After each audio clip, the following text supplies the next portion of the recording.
I think we've been hypnotized and conditioned into becoming materialists.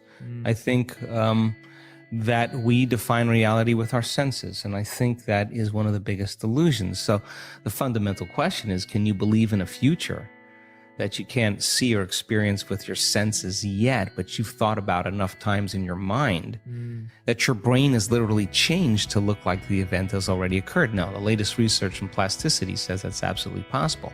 And can you select a new possibility in the quantum field and begin to emotionally embrace that future every single day to such a degree that your body, as the unconscious mind, the objective mind, does not know the difference between the experience in your life that's creating the emotion and the emotion that you're fabricating by thought alone, to the degree that you begin to signal new genes and new ways to change your body to look like the experience has already happened. Now, the latest research in epigenetics says it's absolutely possible. Now, think about this.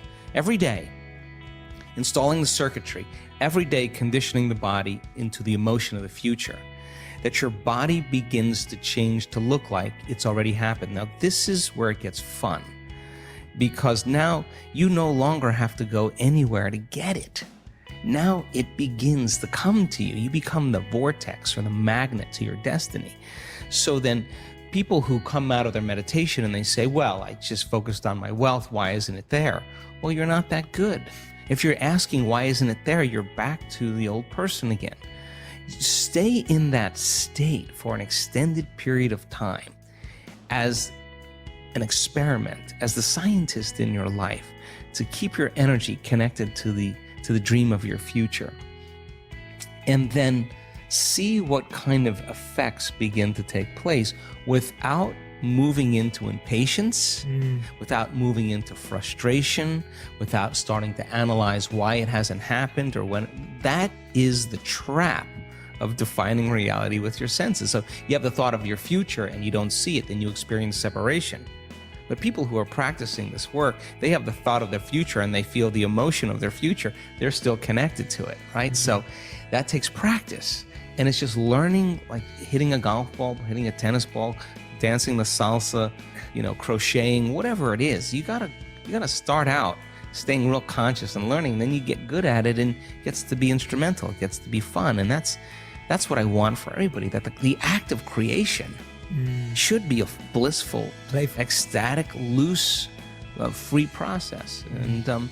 And so I love the idea of people taking time out of their lives to prove to themselves that if they're defined by the vision of the future, then they're not living by the memories of the past. And that's where the unknown exists. So many people, the unknown is a scary place. So they don't see that future because they're used to seeing that future with evidence, with their senses. And you have to be able to get beyond that and stay in the unknown, stay in that discomfort, and then in that moment to begin to self-regulate. Like, oh, I'm starting to feel a little anxiety. Ooh, I'm starting to feel a little frustration. That's the defining moment where your body's going back to the past, because emotions are a record of the past. Or you go into routine again. So you catch yourself. It's a victory. And if you keep catching yourself, those victories add up. And it's not so much about your wealth or your health or your freedom or your new relationship. It's actually about who you become.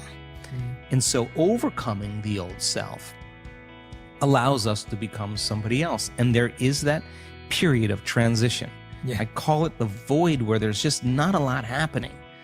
And you just got to be able to keep going and continuously get to the end of your belief, where most people stop. I just had a fabulous conversation with someone this weekend. Broke through to the other side, and now there's so much magic happening around this person.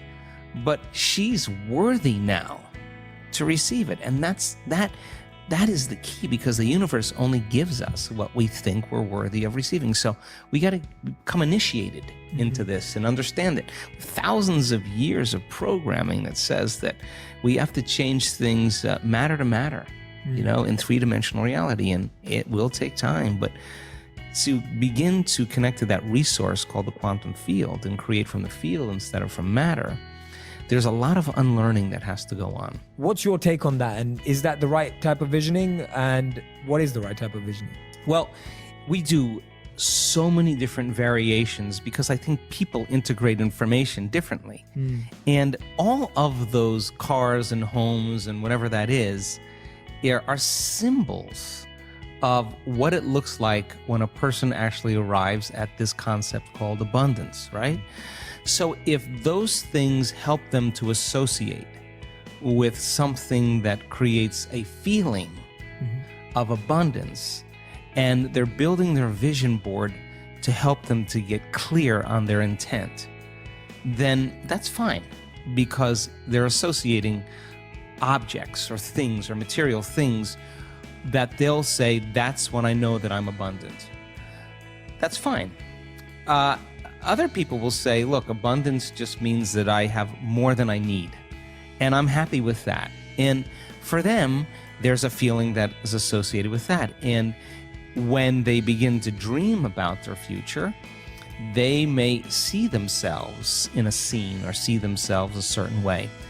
I don't care what it takes for the person to get there, because once they have their abundance, and this happens quite a bit in our work, when you finally have everything you want, there's only one thing you're going to ask yourself: how am I going to contribute to the world? How am I going to make a difference?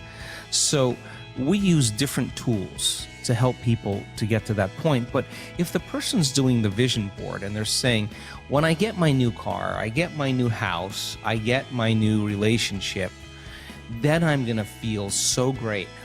Well, then they're back to the program, waiting for it to happen for them to feel the emotion. They're believing their outer world has to change in order for them to feel better. There's no effect of drawing the experience to you with that way.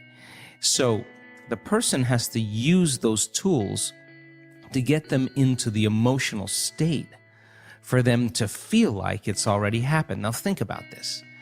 If you get up from a creative process and you feel grateful, you feel a love for life, you feel a joy for existence, you feel a passion for the moment, you will not be looking for your future, because you'll feel like it's already happened. It's the moment that we start feeling those self-limiting emotions that we feel separation, and then we start looking for it again. Well, then if you're waiting, you're not creating, you're in separation again. So then whatever it takes for you to move into a state of being. And what is a state of being?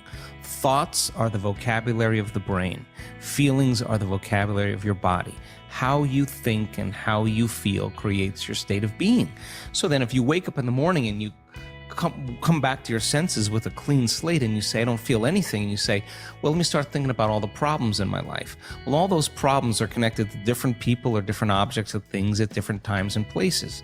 The moment you remember your problems, a memory is a record of the past. You're thinking in the past. Every one of those problems has an emotion associated with them. So all of a sudden you start feeling unhappy, you start feeling bitter, you start feeling frustrated. So now your body's in the past. So then most people then create a state of being that's connected to their past. And if they're in the familiar past, then they are going to crave the predictable future, and they're going to fall back into routine. So then we want people then to get very clear on that vision of their future, however they do it, and begin to combine that clear intention with an elevated emotion. And the stronger the emotion they feel from the vision they're creating, the more altered they feel inside of them, the more they're going to pay attention to the pictures in their mind. And now they're remembering their future. And biologically, it's exactly the same as remembering your past. In fact, if you're not being defined by a vision in the future, it means you're making your past more real than your future. You're falling in love with your past. You're more in love with your past than you are with your future.